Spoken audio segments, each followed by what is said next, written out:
Okay, so let us start. So we'll be discussing the current affairs from 1st to 7th November. Okay, from this particular time. And you can see these are the list of topics which we are going to discuss. Okay, so 1 to 8 are important from mains perspective. First one, recently there is an important judgment, okay? So with respect to property rights. So we'll understand what is this particular judgment, what is the earlier stance, and now how did the reverse, why did the reverse, okay? Then UP Madarsa Education Act. Recently Supreme Court also has given another key verdict. Then eco-sensitive areas or eco-sensitive zones, okay? So recently Centre has issued a draft notification. We'll understand that also. Then what is the concept of economic sanctions and what is the impact on Indian economy? Because recently US has imposed sanctions on some companies of India. Okay, so we'll understand why we need to follow. Is there any need to follow, or what will be the impacts of such sanctions on Indian economy? And then we'll also understand this from environment point of view. So this is also environment, and these two from polity and constitution. And this is from Indian economy as well as IR. And then this is from environment point of view, because in the month of November every year or December we have the COP to UNFCCC, right? So Conference of Parties to UNFCCC generally, right? So COP 29 is about to be held in Azerbaijan, Baku, right? So that is the place where it is going to be held. Then we'll also see this from science and technology point of view. What is RNA and DNA editing? What is the advantage of RNA editing over DNA, right? Then ISRO's first analog space mission. We'll understand this was conducted recently. And then, recently government has introduced this PM Vidya Lakshmi scheme with respect to society and social justice. Then Horn of Africa. This is from prelims point of view. Important location, strategically important. Then Namo Drone Didi scheme. Again another initiative launched by Government of India. Then a places in use, or you can say organization in use. CARICOM, Caribbean Community in short. Then we have LignoSat. I told you already, right? Very first time, improvement in terms of space technology. Then India is also trying to host 2036 Olympics. Okay, so and in UPSC also there are so many questions asked from sports. So once and twice, suddenly they're bringing sports into the issue, right? So we need to know what is the history of Olympics. If India hosts this 2036 Olympics, then it becomes which country in Asia, right? How many countries in Asia already have hosted Olympics? So that history will understand. Then there is also a tulip scheme launched recently. Again, schemes are very much important. And agri-voltaic farming. So these type of terminology is important. They can simply ask, what is this? And give 4 options and ask you to identify, right?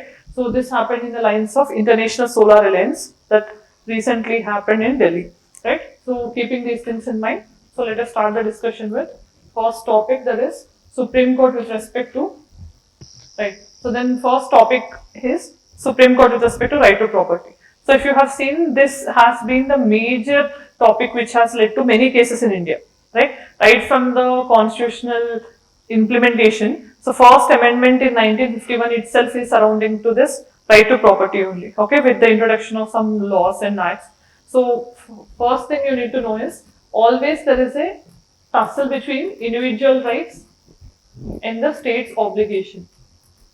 So we have this in the form of fundamental rights and this in the form of directive principles of state policy. Because these DPSPs are nothing but instructions to the state to implement certain things for the welfare of the entire society or to achieve the welfare state, right? That is the ultimate objective of DPSP. So in this particular thing, what happens is, on one hand, you have Article 19, right, which is also guaranteeing right to property at that point of time in the form of 19(1)(f). Okay, so and we also have that in the form of Article 31 as well. Okay, so these two are fundamental rights which are giving you the right to hold property, individual right. But on the other hand, there is also some articles in the form of 39B and 39C which is making the state, okay, so to compelling the state to ensure certain things fulfilled for welfare of the society. So that means when this and this comes into conflict with each other, which has to be upheld or which has to be given more importance. That is the main thing which has led to many cases in India, right? From Golaknath case, Keshavananda Bharati case, like this, we have many number of cases on same issue, right to property. Not only in India, across the world also, this has been always a debatable issue, right? So whether there is a right to property, individual property, okay? Can any person hold as much as he can, or how much ever he want, can that be held by any person or not? Is there any like restriction that can be imposed by the state? All these things are part of this particular journey, right? So with respect to that, first let us understand how it has turned up. So for this you need to understand. So first let us understand, when Indian Constitution came into force, we have 19(1)(f) and Article 31, which are giving you right to property, right? So this has led into confrontation with Article 39B and Article 39C, right? So what happened is, under Article 39B, for example, if you have any community resources or material resources that has to be distributed for common good, okay, అంటే అందరి మంచి కోసం community resources distribute చేయాలి అని obligation ఎవరి మీద ఉంది, state మీద ఉంది, right? That is what 39B is saying. And 39C is saying you should not have all the resources concentrated in the hands of very few persons. అంటే minimal distribution and maximum distribution అవ్వాలి, minimum concentration of wealth in few hands. That is what 39C is talking about. So that means these two are at loggerheads with each other, yes or no, right? So in that particular journey, it has led to first constitutional amendment in 1951. So here it is a state and here it is the citizens or individual. So whose rights has to be upheld, okay? That is the main thing. So first constitutional amendment has added 31A and 31B to Indian Constitution. See, the most important aspect is the same particular right to property. Because of it, it has like first amendment, second amendment, fourth, seventh, like this we have series of amendments made to Constitution on same issue, right to property only, okay? First let us understand what is 31A. So it has specified that certain laws have to be saved, okay? So in case, that means certain laws which are brought for acquisition of estates, these type of things, okay? Acquisition of estates and all. If any law was brought by the state government or the central government, then those laws will be saved, because here you have by the time also right to property as a fundamental right. You know, in India, if any law or any particular act violates your fundamental right, then what happens? It can be made null and void by the Supreme Court, yes or no? Supreme Court is a fundamental guarantee of your constitution, fundamental rights as well as your constitutional safeguards. That means, if here what is the main provision saying? If your fundamental right to property is getting infringed, then it can be made null and void. But what is this 31A saying? Saving of laws made for acquisition of estates. That means, if we are trying to acquire some estates means those who are having so many land at that point of time to distribute the resources. See, we have Land Ceiling Act, abolition of zamindari. Why we have brought all these things? Mainly to ensure that equal distribution ఉంటుంది. ఒకళ్ళ దగ్గర 1000 acres ఉంది, ఇంకొక దగ్గర landless people ఉన్నారు అంటే that is not fair, right? So we need to ensure social justice. Social justice ensure చేయాలి అంటే we need to take some land from this 1000 acres and we need to distribute to the landless, right? So in that journey, some laws can be brought by government to acquire the land, because see, the right to property లో 19(1)(f) కింద ఉన్న provision ఏం చెప్తుంది? No property can be deprived until unless there is a law. Until unless by authority of law, otherwise you cannot take any right to property. అంటే ఒక లా అలో చేస్తేనే మీ ప్రాపర్టీని మనం తీసుకోగలం, private property, because you are already having your fundamental right to hold property at that point of time. మరి ఆ ప్రాపర్టీని నేను తీసుకుని అందరికి డిస్ట్రిబ్యూట్ చేయాలంటే ఏం చేయాలి? నాకు ఒక లా ఉండాలి. అలాంటి లాస్ ని జుడిషియల్ రివ్యూ నుంచి, స్క్రూటినీ నుంచి తప్పించడానికి 31A ఇంట్రడ్యూస్ చేశారు. దట్ మీన్స్ దట్ సేయింగ్, ఏదైనా లాస్ ఎక్విజిషన్ ఆఫ్ ఎస్టేట్స్ కోసం తీసుకొస్తే those laws will be saved from what? Judicial review. అంటే జుడిషియల్ రివ్యూ నుంచి ఎందుకు సేవ్ చేయాల్సి వస్తుంది? అవి దేనికి కాంట్రవెన్షన్ గా ఉన్నాయి? Fundamental right to property. అప్పుడు అది ఫండమెంటల్ రైట్ ని వైలేట్ చేస్తుంది. If that is violating your fundamental right, that can be declared null and void by the supreme court. అలా అవ్వకూడదు అంటే ఏంటి? వాటిని జుడిషియల్ రివ్యూ నుంచి సేవ్ చేయాలి ఆర్ ప్రొటెక్ట్ చేయాలనే ఉద్దేశంతో 31A was brought by first constitutional amendment in 1951. Then 31B. 31B has added 9th schedule to Indian Constitution. Okay, so till then originally we have only 8 schedules and we have finally added 9th schedule in the 31st, so first amendment through 31B, saying whatever the laws that were placed under 9th schedule, they will be immune from judicial review. అంటే మనం ఏ loss ఇక్కడ ఏం చెప్పాం, only 5 types of estates ని mention చేసి ఆ estates ని acquire చేయడానికి మనం తీసుకొచ్చిన లా ఏదైతే ఉంటుందో అవి మాత్రమే జుడిషియల్ స్క్రూటినీకి అప్లై అవ్వవు. ఎందుకు అంటే మనం ఈ 39 BNC ఇంప్లిమెంట్ చేయాలంటే అవి వాటిని వైలేట్ చేస్తున్నాయి కాబట్టి we're giving some protection to this only 5 types of things. But ఇక్కడ ఏం చెప్పారు, any law placed under 9th schedule will be immune from judicial review, that is 31B, right? ఇలా జరీ అనేది వచ్చింది.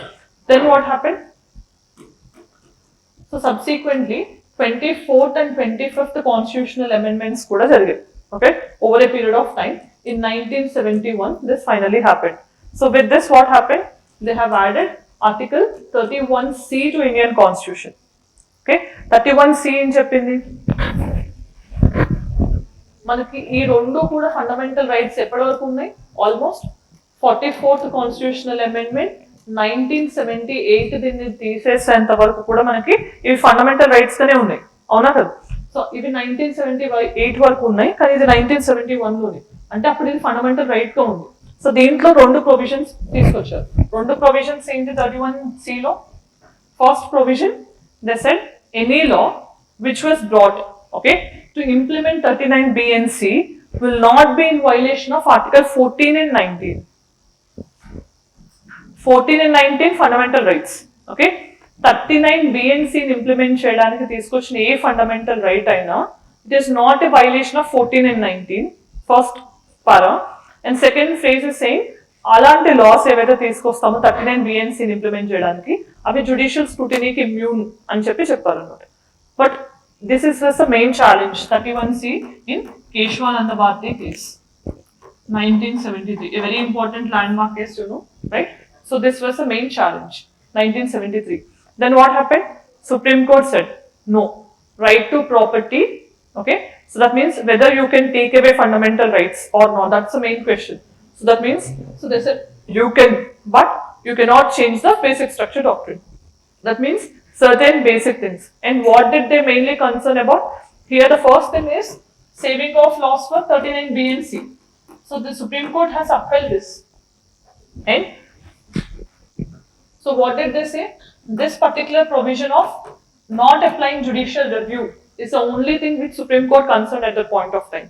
Okay, only in చెప్పారు ఇలా judicial review లేదు అలాంటి laws కని చెప్పడం అనేది it's a violation of basic structure doctrine, because judicial review అనేది కూడా basic structure doctrine కాబట్టి you cannot say that courts cannot intervene in these cases అని చెప్పి they have cancelled this second part or second phase of 31C and they has uphold this particular 39 BNC.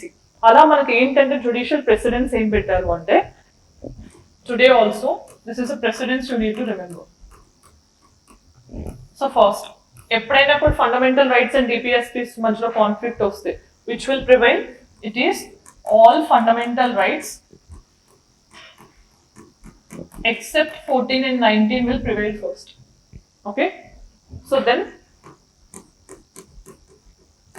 DPSPs 39B and 39C will prevail.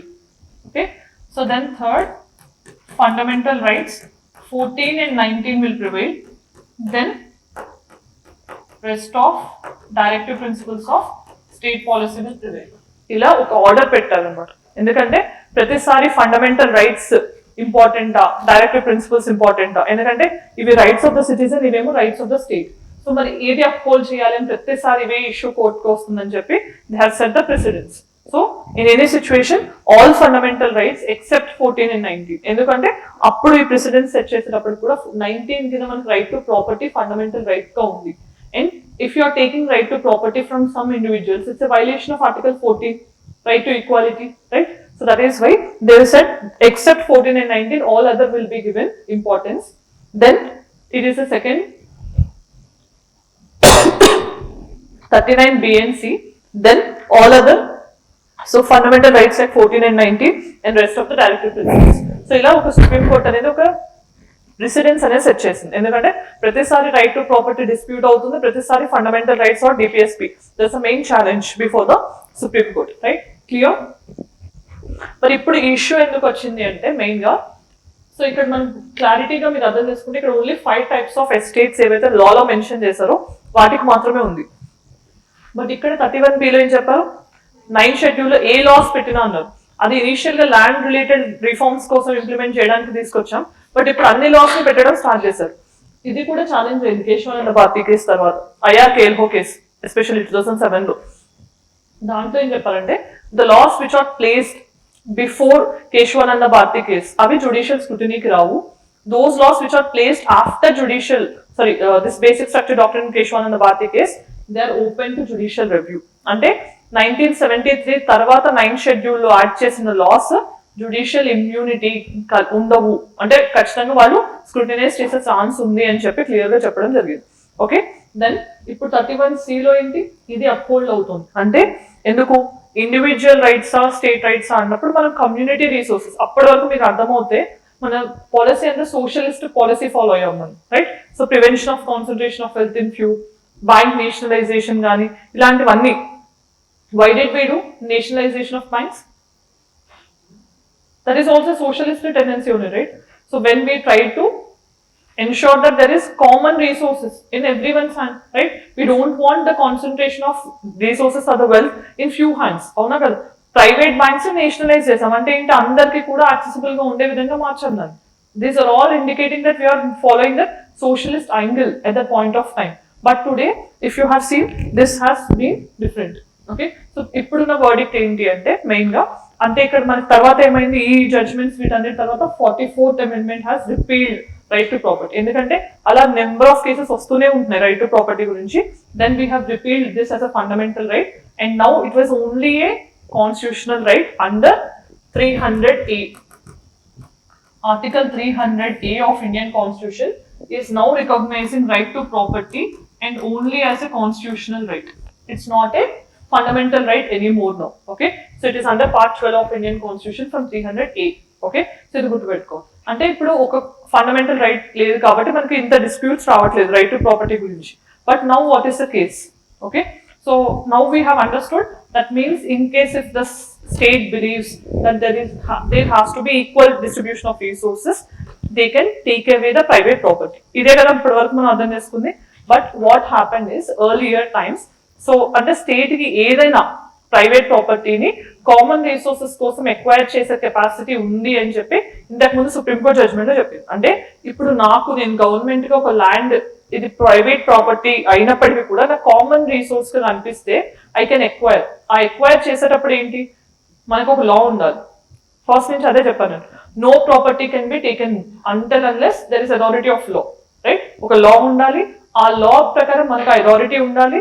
అథారిటీతో పాటు due process of law, అంటే ఆ లాలో ఏ process తో మీరు acquire చేయాలని mention చేస్తుంటే అలానే మీరు acquire చేయాలి. And you need to pay them fair compensation. ఇవన్నీ చేస్తే now you can take away the private property also. Okay, so this is a situation.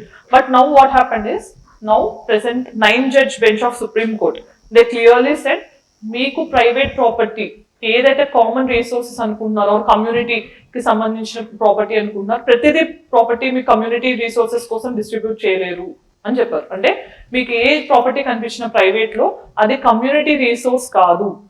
Okay, case to case basis మీద చూడాలి. ఎందుకంటే 1978 లో justice Krishna Iyer, okay, so ఆయన ఏం చెప్పారు? State effective equal distribution of resources implement చేయాలి అంటే అన్ని ప్రైవేట్ ప్రాపర్టీని కూడా కమ్యూనిటీ రిసోర్సెస్ కానీ కన్సిడర్ చేయాలి అని హి సెడ్. ఓకే, ఇప్పటి వరకు మనం అలానే కన్సిడర్ చేసాం. అంటే స్టేట్ డిస్ట్రిబ్యూట్ చేయాలి అనుకున్నప్పుడు ప్రైవేట్ ప్రాపర్టీ మొత్తం కూడా కామన్ ప్రాపర్టీ అనుకుంటాము ఆర్ సొసైటల్ ప్రాపర్టీ అనుకుని we can take away and we can give them to the landless people అదే belief. But Supreme Court now said this cannot be the case. Okay, అంత ప్రాపర్టీని మనం common good గా consider చేయలేము, ప్రతిదీ case to case basis మీద determine చేయాలి.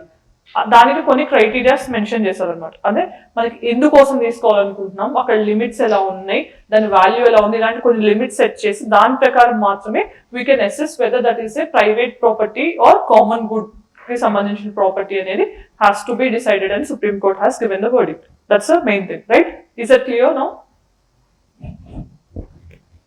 So if you have seen here, recently a 9-judge constitutional bench has ruled that state cannot take away private property solely under the pretext of common good. అంటే common good మంచి అని లేకపోతే common good అని అనుకుని నేను అంటే ఒక good అందరికి సంబంధించిన ప్రాపర్టీ అనుకుని నేను ప్రైవేట్ ప్రాపర్టీని ఎక్వైర్ చేయలేను. It has to be decided on case to case basis. That is what Supreme Court has said. Then background. So this case was based on Mumbai. So Mumbai based Property Owners Association has filed this particular case in Supreme Court. Why? Because so there is a law in the Maharashtra, that Maharashtra Housing Area Development Act 1976 kinda.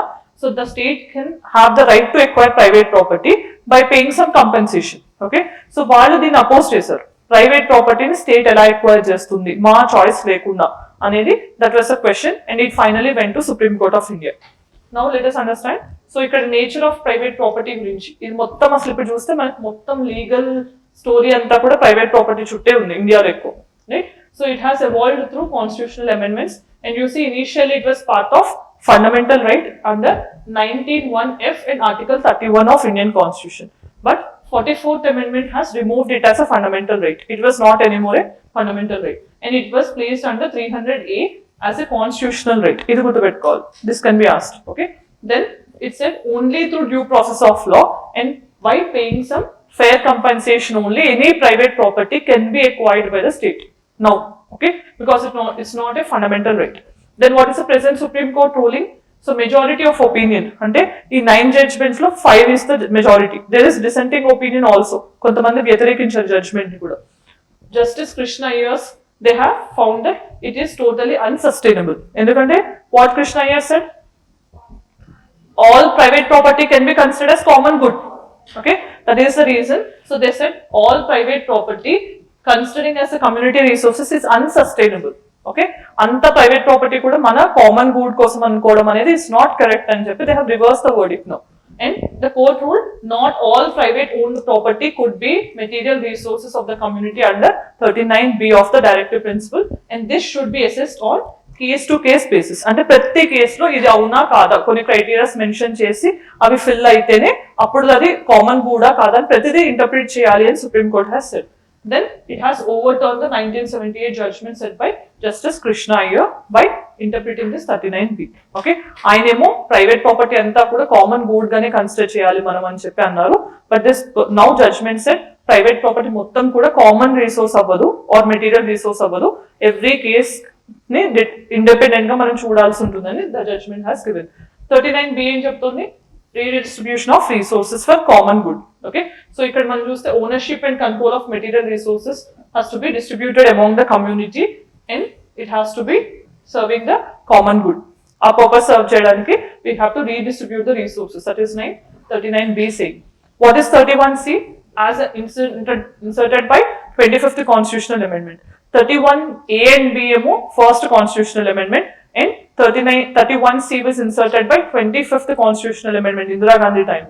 So it has added these two articles into it and it said anything. Okay, so ee laws ni implement cheyadaniki ee provisions unna vaatni implement cheyadaniki A law తీసుకొచ్చినా that's not a violation of 14 and 19. అదే 31C. Main గా గుర్తుపెట్టుకోండి, ఈ రెండింటిని implement చేయడానికి ఏ లా తీసుకొచ్చినా that cannot be considered as a violation of article 14 and 19. Because at that time those are fundamental rights, okay, guaranteeing your right to property. So Supreme Court in its judgment recently said private property cannot be material resource, okay, and it has to be decided based on the social and economic criteria. And we also have seen taking private assets in the name of common good requires a rigorous justification. There has to be some basis for that particular acquisition. So ఇక్కడ dissenting opinions చూడండి, రెండు డిసెంటింగ్ opinions ఉన్నాయి. Material resources అంటే complete గా private అవ్వాల్సిన అవసరం లేదు. ప్రతిసారి కొన్నిసార్లు స్టేట్ ఓన్ రిసోర్సెస్ అవ్వచ్చు, కొన్నిసార్లు ప్రైవేట్ ఓన్ అవ్వచ్చు. Okay, then it also said material resources does not include personal effects or personal belongings. Okay, land common land అవుతుంది కానీ పర్సనల్ బిలాంగింగ్స్ అవ్వాల్సిన అవసరం లేదు అని ఒకటి చెప్పారు. And B V Nagarathna, you know she is going to become the first women chief justice in 2027. So she said a balanced approach is required. That means, see ikkada ninna ichina judgment evariki favor ga undi, individuals ki favor ga undi in their right to property. So she said it cannot be completely in the favor of individuals. Sometimes state's interest should also be protected and sometimes individual interest. So she advocated balanced approach, okay, between the individual rights as well as community needs. So then what is the private as well as material resources means, you know, anything, okay, so which is ensured to distribute, so that any resource we are trying to ensure for common equitable distribution is what we call as Article 39B. And then you can see ఇలాంటివి spectrum కానీ ఎయిర్వేవ్స్ కానీ natural gas mines ఇవన్నీ కూడా కొన్నిసార్లు private ambit లో కూడా వస్తాయి. ఒక private industry or telecom company ఉంది, ఎయిర్టెల్ ఉంది. ఎయిర్టెల్ ఇప్పుడు ఆప్షన్ చేసే స్పెక్ట్రమ్ అది ప్రైవేట్ అంటామా నేషనలైజ్డ్ ప్రాపర్టీ అంటాం? Private property. Some times they will also come into the private angle, right? This is one. So private resources ని మనం nationalize అంటే స్టేట్ ఓన్ ఎలా చేయొచ్చు అంటే either nationalization, acquisition by operation of law or by purchase of the state దాన్ని own చేసుకున్న or by owners donation. So through these things any private property can be made as government own or public property. Then criteria ఏంటి? Okay, so just now we have seen case to case basis మీద decide చేయాలి అని. What can be the criteria to decide the particular thing means, so they have said nature and characteristics of the resource. అది ఎలాంటిది అనే nature దాన్ని బట్టి, and impact on public welfare, అది చాలా అవసరమా పబ్లిక్ కి, అవసరమా లేదా. Then if the resource is state controlled or privately held, ఎవరిది అది ప్రాపర్టీ అని. దాంతో పాటు scarcity and availability of the resource. If it is abundantly available, you need not go for acquisition. If it is very scarcely available, then only you go for the acquisition. Then implications of that particular ownership among the private entities. So what will be the implication if everything is concentrated in only few hands? What will be the implication of that on the entire society? So based on these criteria, from next, okay, they'll be interpreting this particular thing on case to case basis, not considering entire private property as the material property or it belongs to the community as a whole. That is what the Supreme Court's interpretation in this regard. So implication ఏంటి అంటే importance of protecting the individual right to property as well as we are trying to ensure that resource distribution is also happening. We are trying to ensure that there is a balance. ఇక్కడ మొత్తం మనం state కి ఎలాంటి rights లేవు అని చెప్పట్లేదు. That has to be decided on case to case basis అని చెప్పాం. And protection of private property against arbitrary state acquisition. So ఒక లా మెజారిటీ ఉందని పాస్ చేసేసి they can take away right to property also, right? So that means we are trying to ensure there won't be any arbitrary action of the state in taking away their property, right? So this is a main verdict of the Supreme Court. Is it clear? So this is also highlighting that there is a shift in the socialist ideology. In the beginning we are following the socialist ideology, but now we have been shifting towards the capitalist, and is also highlighting capitalist to individual ownership of the resources. So the economic tilt is also showing the reflection in the judgment, right? So that is how you can see in future also many cases related to property rights also can be decided on this particular case. So what will be the conclusion? It has shown the importance of due process as well as adequate compensation. No arbitrary acquisition will be allowed. Okay, that is what you have to keep in mind. So then adequate compensation ante market price ఎంత ఉంది దాన్ని బట్టి urban areas లో 2 times more than market price, rural areas లో 4 times more than the market price ఇస్తారు. Okay, so it will decide. మనకి land acquisition rehabilitation act 2013 కింద there is a legal mechanism how to acquire the land also. Then next important act or important law is UP Madarsa Act of 2004. Okay, ఇందాక topic అర్థమైందా అర్థం కాలేదా? ఏమైనా doubts ఉన్నాయా?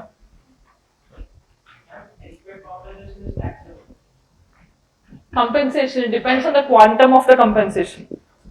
Okay, right.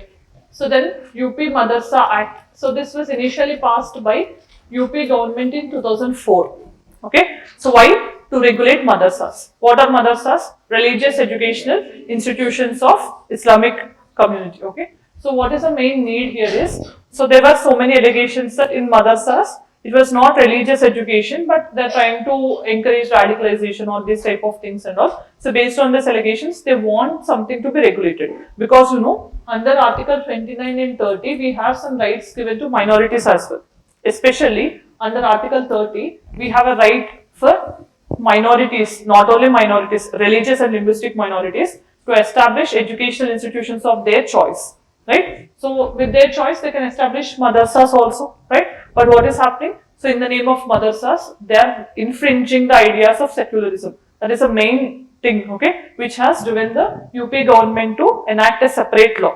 ఎందుకంటే మీరు religious education madrasas also have to promote అంటే Quranic education మీరు ఎలో చేయొచ్చు but if you are not encouraging any type of quality education so only Quranic education is also not good so you need to also inculcate some secular education also. That means if you are doing this, that is a clear violation of secularism. Secularism is in turn a violation of basic structure doctrine. That is what the main challenge here. And since its inception in 2004, from then it has been again subjected to judicial scrutiny and all. And before this, Allahabad High Court has struck down this particular act.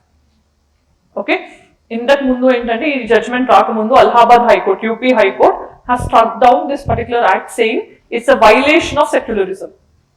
Okay, ఎందుకంటే secular principles inculcate అవ్వట్లేదు అని చెప్పి they have struck down this because there are so many reports based on that madrasas performance and all and even national commission for protection of child rights so in 2004 okay so 2006 it was established so that particular statutory body also said article 21A which is giving right to education free and compulsory education between 6 to 14 years of age okay so this is also not getting fulfilled through madrasas అందుకని దీన్ని violation of secularism గా consider చేసి they have struck it down but now Supreme Court has said it's not a violation and they have upheld this particular act UP Madarsa act okay so they have said some balance have to be there and this is a famous case Anjum Kadri versus Union of India case ఈ కేసులోనే ఈ verdict అనేది రావడం జరిగింది okay so ఇప్పుడు ఏం చెప్పారు అంటే ఫైనల్ గా సింప్లీ రిమెంబర్ ఇక్కడ మదర్సాస్ కి ఓకే సో ఆర్టికల్ 26 కింద మీకు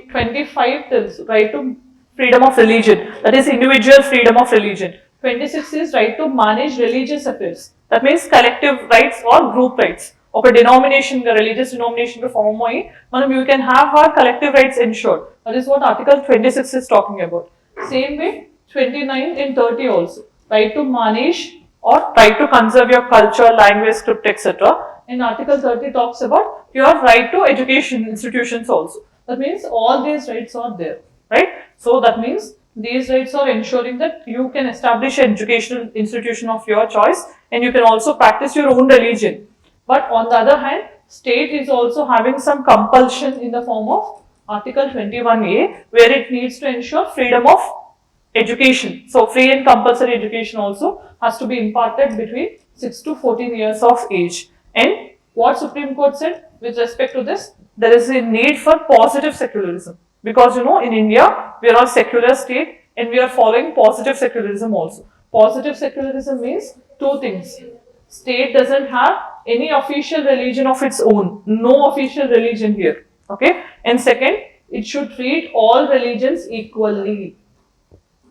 Okay? So that is what Supreme Court also said. Right? So here, you have the right to have your own educational institutions but at the same time state also have a right because to uphold the secular principles it can actively intervene and sometimes it can regulate also in your educational institutions so you also have to submit in case if anything is required you need to subject to the state regulations that is what the main verdict of the Supreme Court in this particular case so first let us see you can see here Allahabad High Court had previously ruled Madarsa Act okay so it has ruled that which is regulating the functions of madrasas as a violation of secularism principles that means they have struck down this particular act okay it argued that by requiring madrasas to comply with state education norms it is nothing but intervening with religious character okay I mean religious name to state functions in comply avakunda we are like diluting and cheppi ee particular verdict chepparu so later National Commission for Protection of Child Rights also said this is not in compliance with article 21A which is trying to give free education between 6 to 14 years of age right so this is a verdict given previous to this Supreme Court verdict then when you come to Supreme Court's disagreement why now it has distanced itself or disagreed from the Allahabad High Court verdict means it's a secret basic structure doctrine anedi they have made an important note so what Supreme Court said like especially the Chief Justice of India he said basic structure అనేది only constitutional amendments కి మాత్రమే interpret చేస్తే బాగుంటుంది ఇలా UP Madarsa act which is an ordinary act, ప్రతి దానికి కూడా basic structure doctrine ని మనం అప్లై చేస్తూ చూస్తూ ఉంటే అన్ప్రెడిక్టబిలిటీ కానీ మనకి క్లారిటీ లేకుండా it's not that easy also, right? అందుకని ఏంటంటే ఓన్లీ బేసిక్ స్ట్రక్చర్ డాక్ట్రిన్ అనేది కాన్స్టిట్యూషనల్ ఇంప్లికేషన్స్ ఉన్న కేసెస్ కి మాత్రమే అప్లై చేయండి, ప్రతి లాకి కాదు. అన్నెసెసరీగా లిటిగేషన్స్ అనేవి ఇంక్రీజ్ అవుతూ ఉంటాయని చెప్పి supreme Court has given the verdict. Okay, so you can understand here.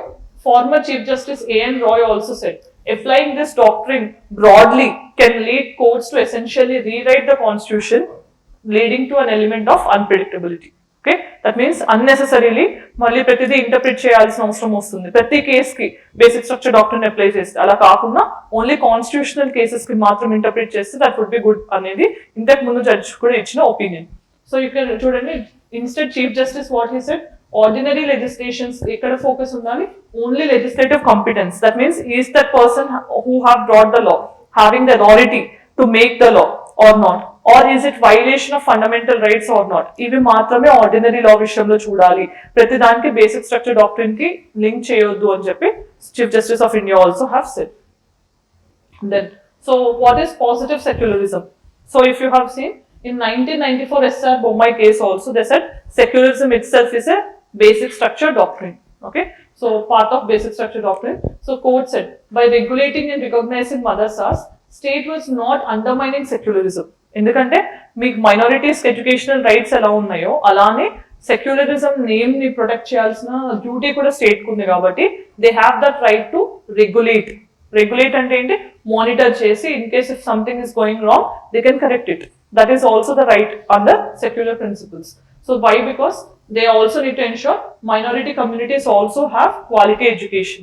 21A kuda fulfill avvali ante enti, states have to intervene. Secularism anedi positive. Negative secularism ekkada undi, USA lan chotla akkada strict separation anedi untundi. So states will not intervene into religious aspects. But what Supreme Court said here, it is positive secularism. That means when it is required, state can intervene here. Okay, it has to treat all the religions equally.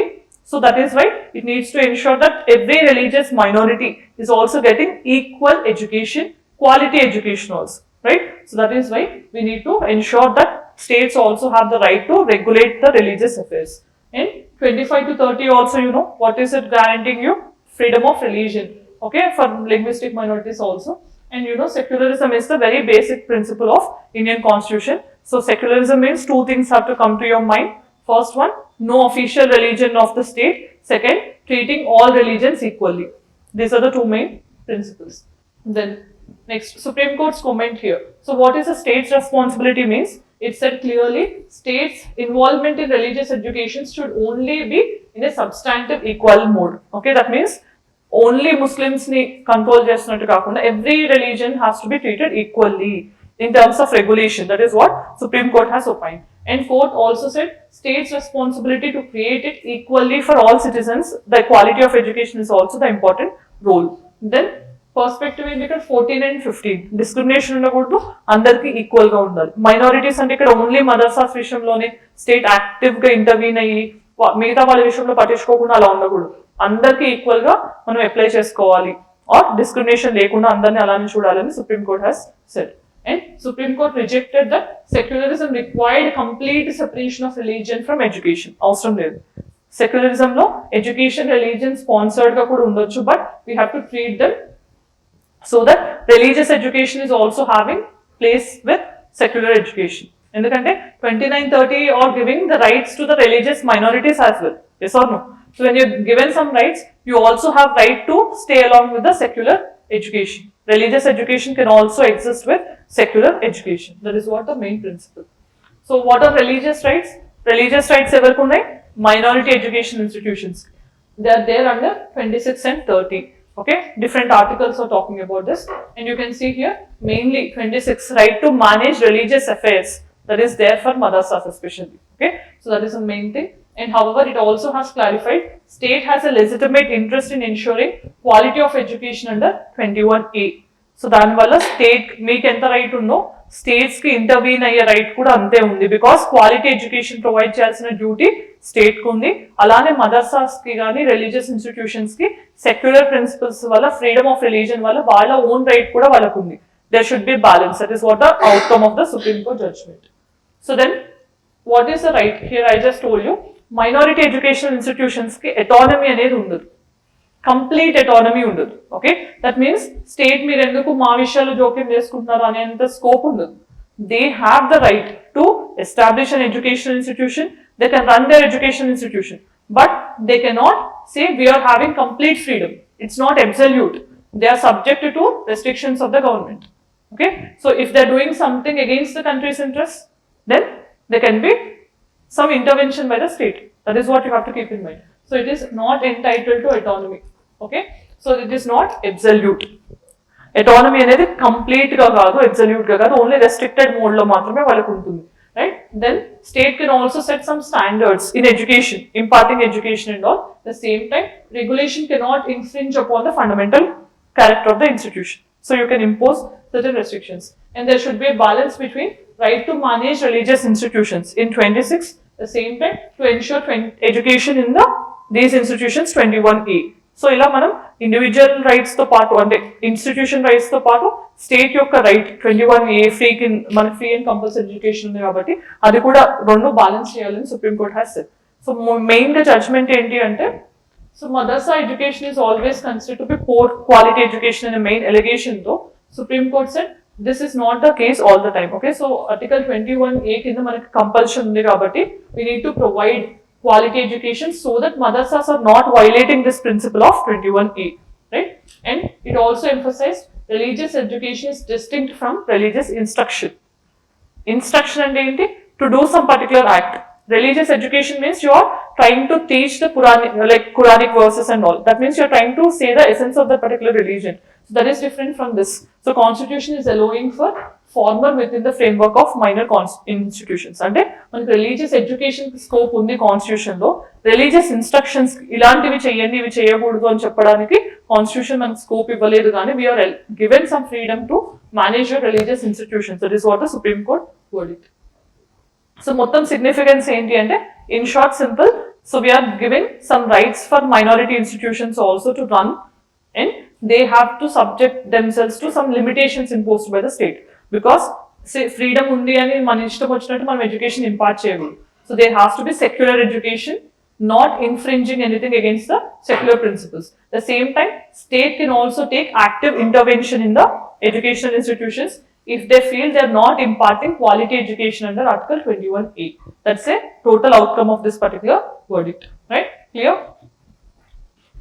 Then, so conclusion ఏంటి ఇక్కడ మనకి equality, secularism తో పాటు religious freedom తో పాటు state యొక్క duty ఏంటి regulation లో కూడా అనేది ఇవన్నీ కూడా రికగ్నైజ్ అయ్యాయి. Perfect blend. Okay, so rights of minorities ని గ్యారంటీ చేసాం, సెక్యులరిజం, ఈక్వాలిటీ, అలానే రైట్ ఆఫ్ స్టేట్ ఏంటి రెగ్యులేషన్ విషయం ఇవన్నీ కూడా ఎన్షూర్ చేయడం జరిగింది. సో ఇదంతా కూడా verdict. So next topic is western Ghats. Okay, so especially echo sensitive areas. So if you have scene, first Western Ghats are spanning from Gujarat to Tamil Nadu. Okay, so not till here. Here you can see till here, right? So this is that means Gujarat, Maharashtra, Karnataka, Goa, Kerala, Tamil Nadu. So 6 states in India. So why Western Ghats are very much important? Not only in terms of biodiversity, but also because in climate regulation, you know, monsoons will hit, and you know they are also responsible for causing orographic rainfall, right? So these are different reasons. But what is happening is, in the name of development, we are going to damage Western Ghats. We are damaged also. And if you have seen Kerala landslides also, right? At that time, Wayanad landslides, if you have remembered, Madhav Gadgil committee report was also in news at that point of time. So he said, entire Western Ghats ecological has to be declared as ecologically sensitive area, because see, ecologically sensitive area is nothing but in case if you have a protected area means it can be a national park or a tiger reserve or a wildlife sanctuary. So around this, what happens if this is a area and if you start living here itself, okay, how do the animals know that this is their limit? That means they may cross the particular area and they may come into contact with the humans. We may have threat and they may also have threat from us. That is the reason why we have introduced a concept called eco-sensitive zone. That means 10 kilometers from the protected area, has to be declared as eco-sensitive zone or ecologically sensitive area, so that it is acting like a shock buffer or a shock absorber, so that you are trying to protect animals and you are trying to reduce the tension between humans as well as the wildlife. That is the concept why we have brought this particular thing, and it was guaranteed under Environment Protection Act of 1986. Okay, so 10 kilometers say undala ante minimum 10 kilometers undali. Okay, so sometimes if it is a very large protected area, it can increase or it may decrease also. But Supreme Court said ideally any protected area should have 10 kilometers surrounding it as a eco-sensitive area. Right? So then what is the main thing here? Recently, what is the point of discussion? So Center has issued 6th draft notification saying how much area? 56,000 square kilometers will be notified as the ecologically sensitive area. అంటే ఇంత ఏరియాని ఇప్పుడు centre ecological sensitive ఏరియాని define చేస్తే ఏమవుతుంది, అక్కడ జరిగే activities మీద రెస్ట్రిక్షన్స్ వస్తాయి అన్నమాట. అంటే కొన్ని యాక్టివిటీస్ పర్మిటెడ్ ఉంటాయి, కొన్ని రెగ్యులేటెడ్ ఉంటాయి, కొన్ని ప్రొహిబిటెడ్ ఉంటాయి. Okay, like you know traffic signal green orange red ఎలా ఉంటుందో, మనకి పర్మిటెడ్ అంటే ఏంటి, which are not harming the environment, like energy కానీ సోలార్ ఎనర్జీ, రెన్యూవబుల్ ఎనర్జీ కానీ, లేకపోతే మనకి ఏదైనా క్లీన్ ప్రాక్టీసెస్ ఏవైతే ఉంటాయో అలాంటి వాటిని మనం పర్మిటెడ్ స్కేల్ అలో చేస్తాం. Which are not that much harming, దాన్ని రెగ్యులేటెడ్ అలో చేస్తాం అనమాట. ఓకే, సో అంటే ఫర్ ఎగ్జాంపుల్ లైక్ అగ్రికల్చర్ కానీ ఇలాంటివన్నీ రెగ్యులేటెడ్ మోడ్ లో అలో చేయొచ్చు. అలా కాకుండా ప్రొహిబిటెడ్ మోడ్ అంటే ఏంటి, మనకి ఏవైతే which are directly harming the environment, something which like mining or establishing an industry, these type of things. That means these restrictions and regulations will come into picture in the protected areas or the ecologically sensitive area, so that we are trying to protect them. Okay, that is why they have notified. But what happens now, you know, will the state governments be ready to accept these things? If they give so much area under ecologically sensitive areas, then what happens? Development avadu, and land is also always scarce, right? So we are fighting for the land. So then how can we settle all these things? That is why many state governments will not accept. Andukane chudu ikkada 6th draft notification వస్తూనే ఉంటాయి notifications, no state government will accept, again fresh notification. That is how things are working on. In the meantime, Wayanad లాంటివి 2-3 వస్తూ ఉంటాయి. Okay, unfortunately. But if you see here, how many states are having this means, and you can see Karnataka. Highest ఎక్కడ ఉంది ecologically sensitive area? Karnataka. Okay, 20,000 square kilometers of area. And next is Maharashtra, Kerala, Tamil Nadu, Goa, as well as last is Gujarat. Okay, so ఇది area wise ecological sensitive area percentage wise చూస్తే Karnataka, Maharashtra and Kerala. ఇది గుర్తుపెట్టుకోండి, at least top 3 గుర్తుపెట్టుకోండి. Okay, some times may ask you, number అవసరం లేదు, state wise గుర్తుపెట్టుకుంటే సరిపోతుంది.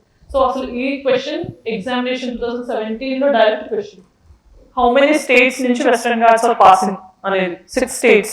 Very basic question. If you just know, you can answer. Okay, but sometimes we'll forget about these facts also in the examination mode. Then what is eco-sensitive zone? I just told you 2002 first time this concept was given. Each protected area requires to be notified as eco-sensitive zone for creating a buffer, so that it is acting like a protection around the protected area. Why it is needed?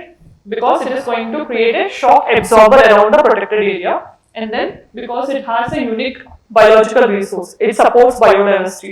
Ecologically, it has to do certain functions. To do all these things, we need to have the ecologically sensitive areas. Then, if you see, they also host rare and endangered species. So, you know, most of the times, Western Ghats ante manaki new amphibian gaani, reptile ilantivani kanpichayante first Western Ghats anukuntaru. Endukante anta biodiversity. And you know, out of 4 biodiversity hotspots in India, one of this is Western Ghats, right? So that means so much of biodiversity supported from Western Ghats. So we need to protect this. That is why this concept of ecologically sensitive area is also mandated under Environment Protection Act of 1986. ఈ question అడిగే scope కూడా ఉంటుంది. ఏ act కింద మనకి ఈ లా అంటే ఈ concept అనేది ఉంది అంటే it is environment protection act of 1986. Then so what is the need here? If you see, entire Western Ghats is the second most landslide prone area after the Himalayas. So if you have seen Himalayas and Western Ghats, these are the 2 areas in India which experience frequent landslides. Okay, so you know, because of this is due to tectonic activity, and here is the Western Ghats because of the steep slopes and all these things, they are active in landslides. But then if you see, absence of ecologically sensitive areas making the Western Ghats to have continuous environmental hazards, okay, in the name of deforestation, like Wayanad landslides and all, that is becoming one main reason why we need to protect it. When you talk about biodiversity, I just told you Western Ghats was one of the 8 hottest hotspots in the biodiversity. One of the 4 biodiversity hotspots in India, okay. Hottest hotspots different. Then many species are endemic, like Nilgiri tar. Okay, Nilgiri tar is only seen in Western Ghats, especially in Erraviculam National Park in Kerala. Erraviculam National Park in Kerala only hosts Nilgiri tar. Okay, so under major and with respect to this project Nilgiri tar, Tamil Nadu government has announced recently last year. Okay, because the population tagutondi recent times only, and Nilgiri tar is declared as a state animal of Tamil Nadu also. Okay, this is what you have to remember. And line-tailed macaque. Macaque is one type of monkey only. Okay, so that was also part of this. And you can see 50% of India's amphibians, which lives in both land as well as water. Okay, and 67% of fish species are endemic to this region only. Anta diversity only. At the same time, Western Ghats also perform hydrological function because of overprolific rainfall and all, they are helping us in getting good rainfall also. But what is the main situation here? In 2012, they were also recognized as World Heritage Site, UNESCO World Heritage Site. Natural, cultural, 2 criteria we have under natural. And then you have a good series of national parks and wildlife sanctuaries like Silent Valley National Park, Periyar Wildlife Sanctuary, and we have this Akshetapur also, and Bandhavgarh, not Bandhavgarh, Bandipur, like this, we have many national parks as well as tiger reserves. So these are the prohibited areas, regulated areas as well as permitted. You can see here prohibited means complete ban on mining and quarrying or high polluting industries. Weedki red under, if orange, permitted above white. Ala color coding is there. New thermal power plants or any existing power plants also has to be shut down. Okay, and construction of any project above 20,000 square meters and height. Then you can see regulated hydropower projects kani low polluting industries ivanni kuda manaki orange and white lo unnavanni kuda permitted scale. And all new expansion of townships kani like the construction of the zoos, safaris, ecotourism projects is also regulated, not permitting. Permitting and only green projects, okay, or clean projects. Then this is very much important. Madhav Gadgil Committee report, okay, Western Ghats Ecological Expert Panel. Okay, this was formed in 2011. Unfortunately, this committee recommendations were not accepted. Okay, because he recommended entire Western Ghats has to be declared as ecologically sensitive area. 67% minimum. Okay, so this has to be declared as ecologically sensitive area.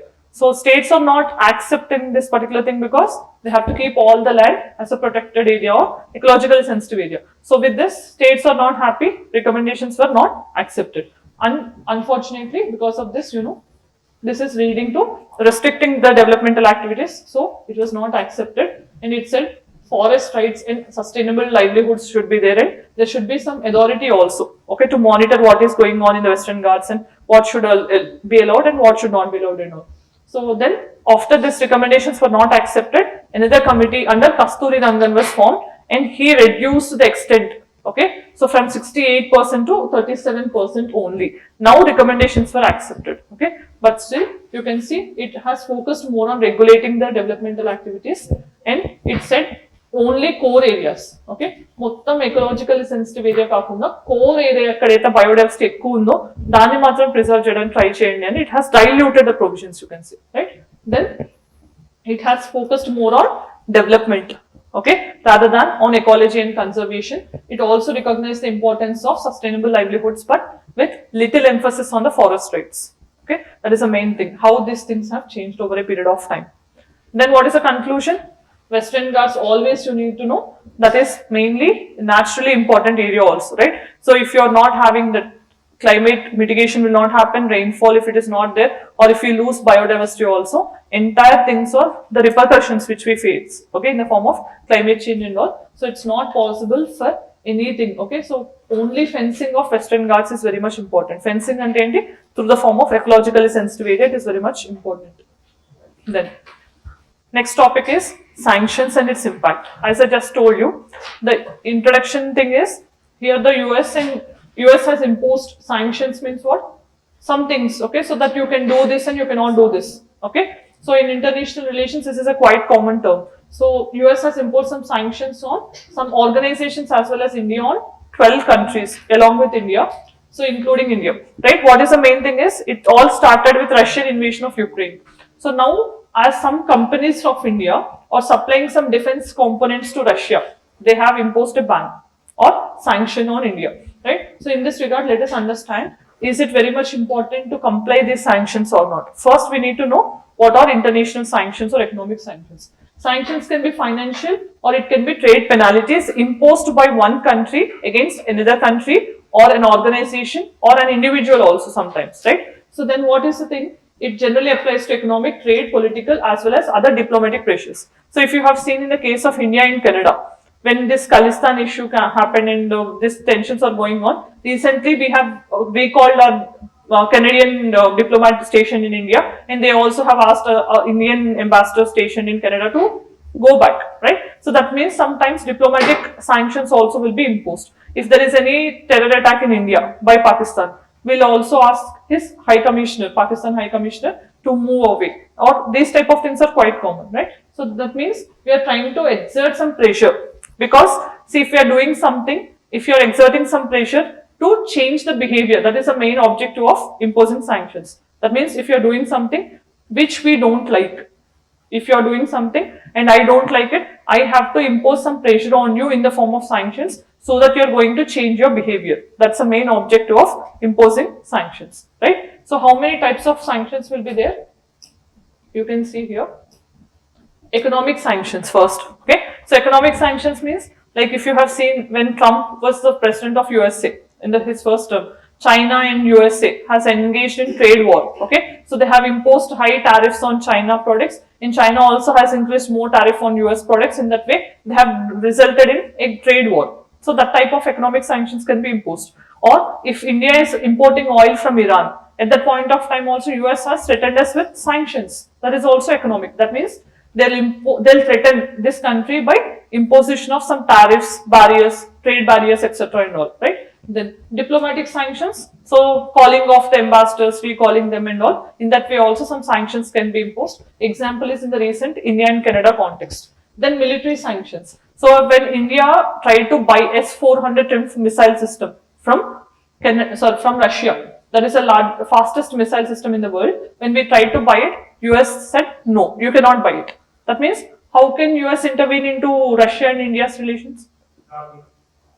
Why we need to follow it is also the main thing which I'll cover now, right? And then sports related sanctions. You know, in IPL, there won't be any Pakistani player. Yes or no? That means in that way we are not, and even if you have seen sometimes when Pakistan matches are also going to be held, India says no, we cannot. Okay, we don't want Pakistan players in this particular tournament or league and all, right? So that is how the things, that means sometimes sanctions can be in the terms of sports also. In this way, in multiple ways we can impose sanctions.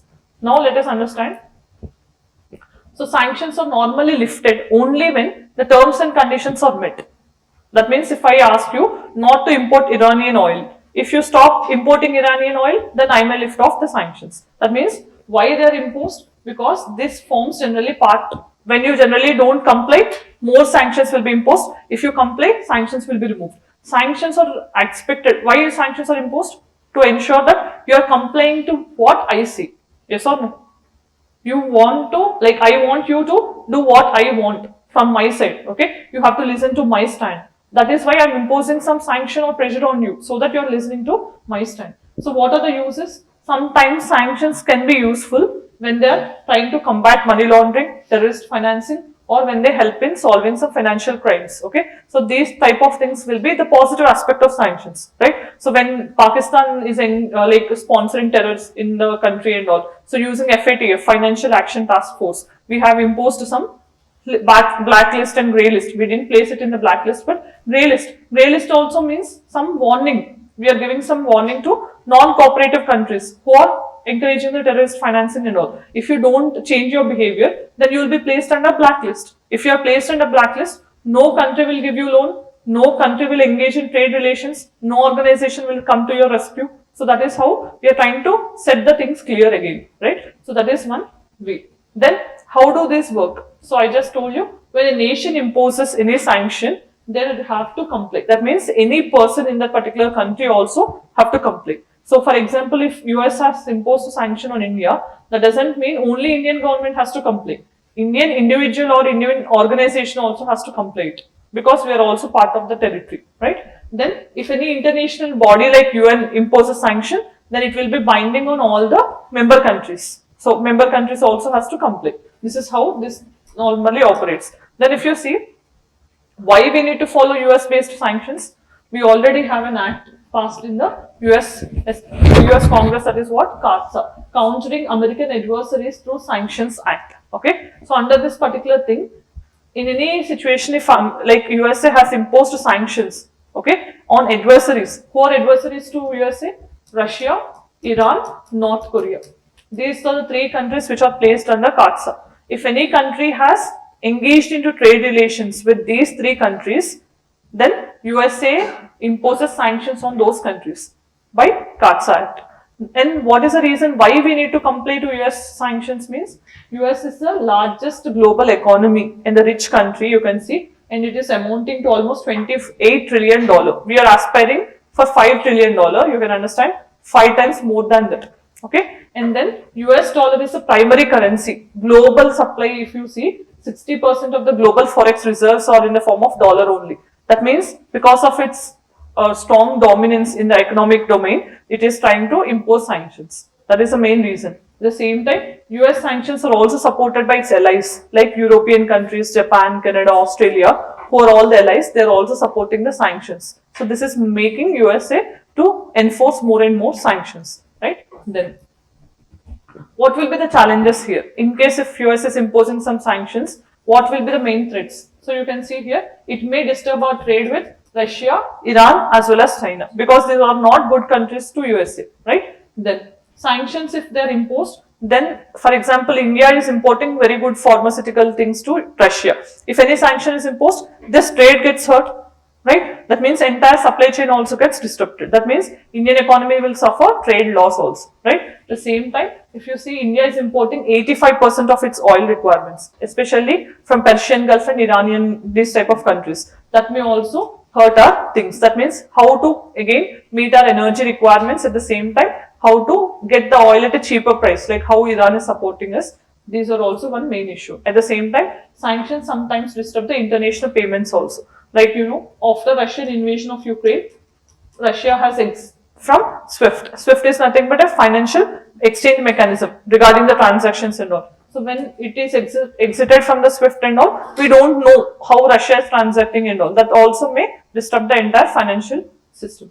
Then it may also lead to inflation globally, because you know, once if oil prices increase, it may trigger inflation across the country, right? Not only in India, entire global economy also may face inflation. In this way, challenges for the Indian economy through US sanctions. Then what is the way forward? So we cannot only rely on one country, because all the time, if we are listening to USA by the force of sanction, they'll threaten us anyway, right? In that situation, what we need to do? We need to engage in multiple talks, or we need to expand our network, bilateral relations with many countries. At the same time, we need to be self-reliant. Reliant in the sense, we need not depend much on the exports. That means it is Atmanirbhar Bharat, okay? At the same time, we also need to become a local payment mechanism. Like for example, if you are using US dollar, then it's the issue. But if you use Indian rupee for trade, de-dollarization, then it is not that much impactful. Then strengthening bilateral ties with other countries is also very much required. That means, for example, if you are promoting Atmanirbhar Bharat or self-reliant India, is it a protectionist measure? Like how Donald Trump came to power, American first policy, right? So same. That means, is it against globalization? Yes or no? Protectionism is always a threat to globalization.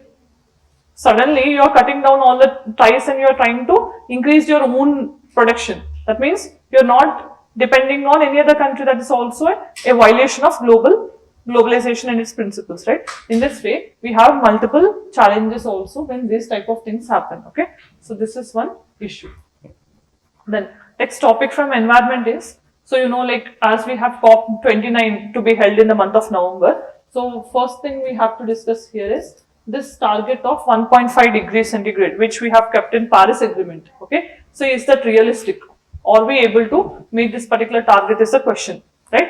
Because you know, the recent times, if you have seen already, if 1.5 degree centigrade is the temperature rise compared to the pre-industrial levels, then this will be the face of the earth. Then you can see if it is 2 degrees centigrade, how it changes, and if it is crossing 3 degree, this will be the situation. You can understand the traffic colors green, orange, or yellow and red. So that means how dangerous the situation will be. So according to the recent data, you can see here.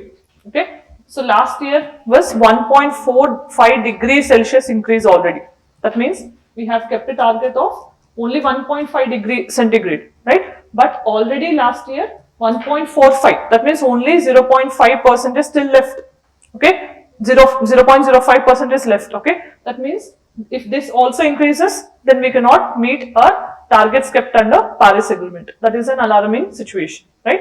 That means you can understand this is so hot. It is becoming so hot. At the same time, if you have seen in 2023, 57 billion tons of carbon tons emissions was released only from 2022 year. Okay, you can understand that is the data given by World Meteorological Organization in its report. So that means historically, if you have seen, except in COVID-19 pandemic time, all other times we have exceeded the carbon dioxide emissions compared to the pre-industrial level. That means every time the emissions are increasing, but we are not decreasing at all. If you are not decreasing, then how can you limit the increase in the temperatures to 1.5 degree? That's the main question, right? Then, so the target we have kept in Paris Agreement is to limit the temperature rise to 1.5 degrees centigrade. Okay, so at least if you cut down the present emissions by 43% from 2019, that means whatever the levels we have in 2019, compared to that, if you cut down by 43%, then only we can meet this target of 1.5 degree centigrade. Otherwise, we cannot escape the consequences of climate change. Then, so what is the reason why this is increasing, or why there is no response in terms of global warming? Is there is more greenhouse gas emissions also released into the atmosphere. When you see in terms of carbon dioxide, compared to pre-industrial levels, now 420 ppm parts per million is the amount of carbon dioxide emissions released into the environment. So that means almost it has increased. At that point of time, we used to have 180 ppm pre-industrial levels. 180 to 420 ppm, you can understand how much is the increase. At the same time, slow impact of reducing emissions. So in the recent times, so see for example, carbon dioxide, methane or nitrous oxide, these are the most important greenhouse gases. So carbon dioxide is a long-term pollutant, okay? Methane is a short-lived pollutant.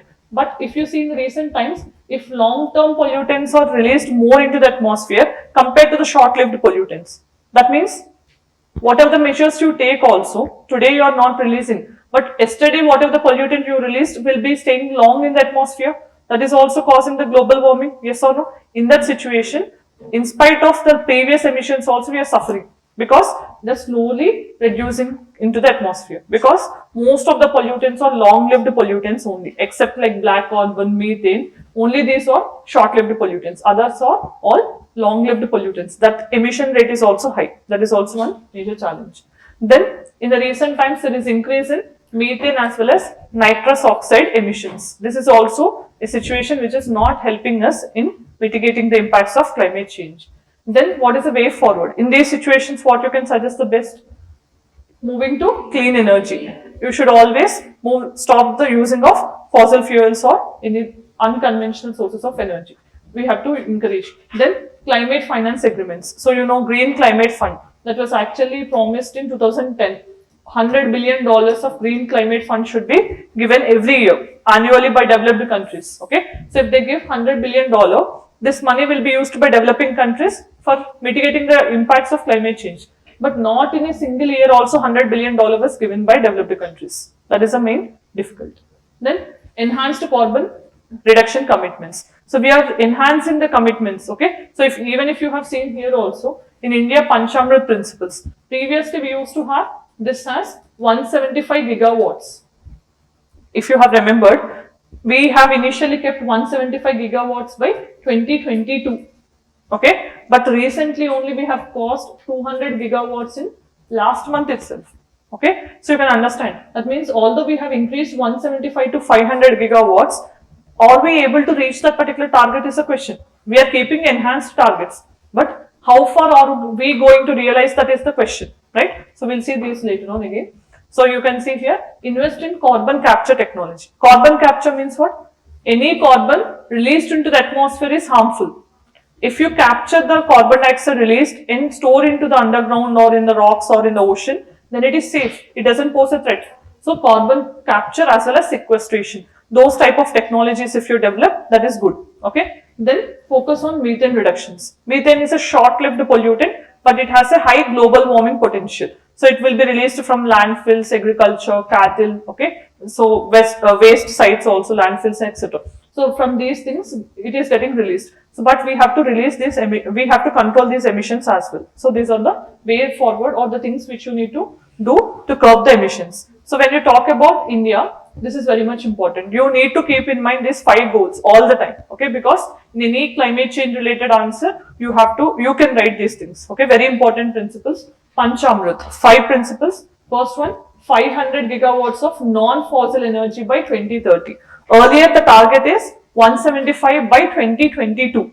But recently in COP26 Glasgow summit, Prime Minister has increased this target saying not 175, it is 500 gigawatts by 2030. Then 50% of our energy will be coming from renewable. You know, currently also we are using more than 65% from coal itself through thermal power plants and all. But how can we reduce it and how can we increase renewable energy share to 50% by 2030 is also the question. Okay, how many of us are using solar energy panels and all for self uses and all. Then reducing carbon emissions by 1 billion tons by 2030. Okay, so emissions also has to be decreased. Emissions should decrease means we need to increase afforestation or green cover. But how far are we doing? We are cutting down the trees. We are not planting the trees, right? Then reducing the carbon intensity in the economy by 45%. Carbon intensity means we need to show the alternative techniques or alternative things so that we are not releasing any carbons into the atmosphere. So at least 45% should decrease. That means green buildings or these type of energy saving technologies should be promoted. And this is the most important thing, net zero. That means how much emissions you are releasing, that much if you can capture. That is what we call net zero.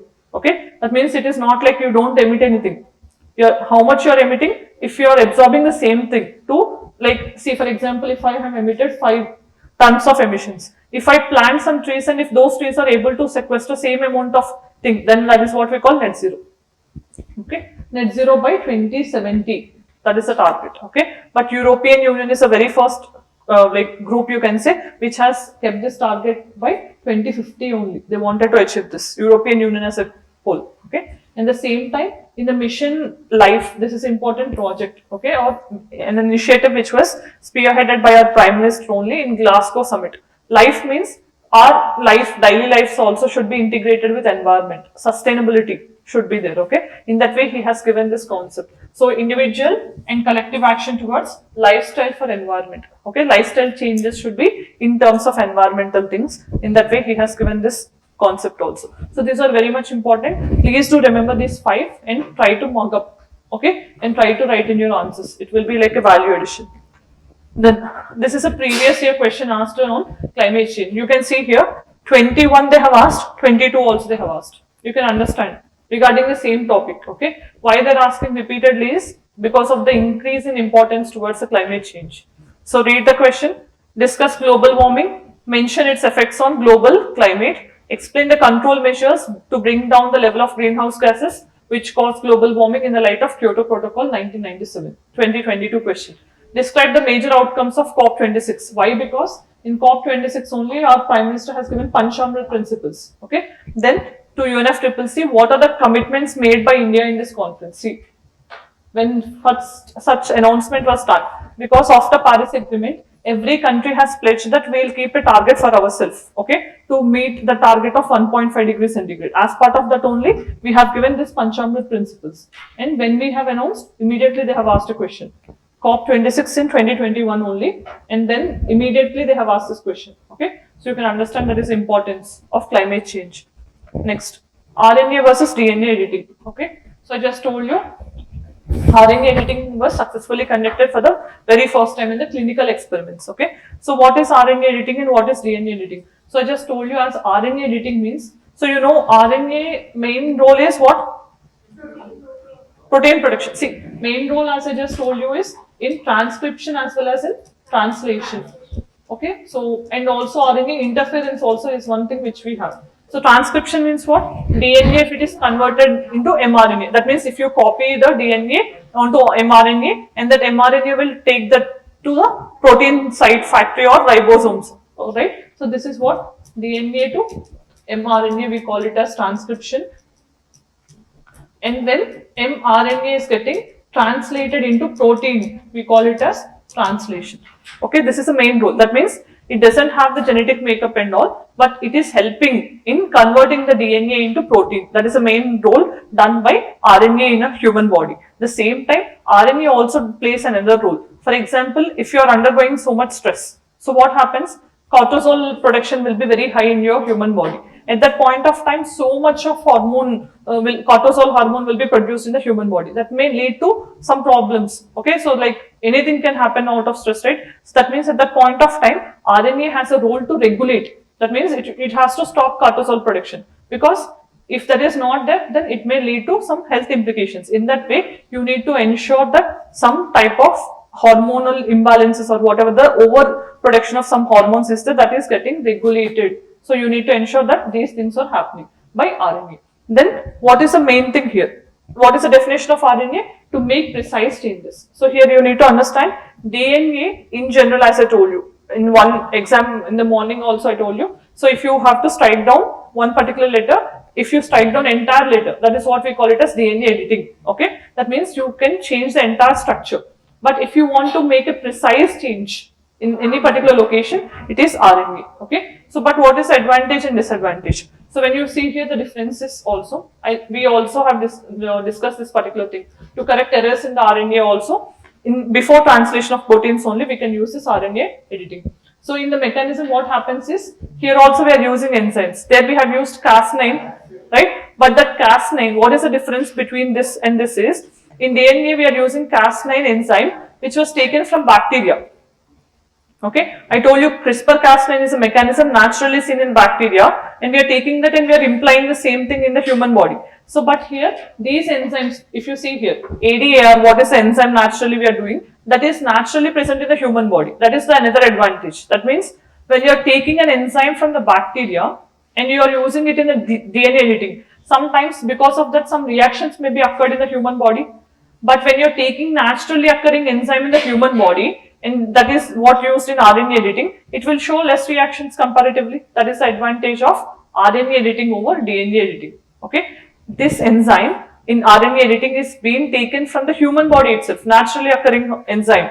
But in Cas9, that is taken from bacteria, that enzyme, and then we are using it to cut down in the human body, right? That is the main difference. The same time, if you see, here also we are using guide RNA, right? Same like CRISPR-Cas9, guide RNA shows the location where you have to cut, okay? So that is a probe also we call. So what is the difference here? DNA will permanently make the change, but if you want only a specific change or precise change, which is temporary only, okay? So because you know, if you want some temporary changes, you can use RNA editing. For temporary also, you need not use DNA editing. So far, we only have this DNA based editing. Then it uses proteins from bacteria. That is what I told you. Cas9 is a bacteria taken from a bacteria, okay? An enzyme taken from a bacteria. But in RNA, we are using a natural enzyme produced in the human body itself. So it will show some less reactions compared to this particular thing. That is also an advantage. Then another advantage is it will allow the effects to fade because it is only a temporary process.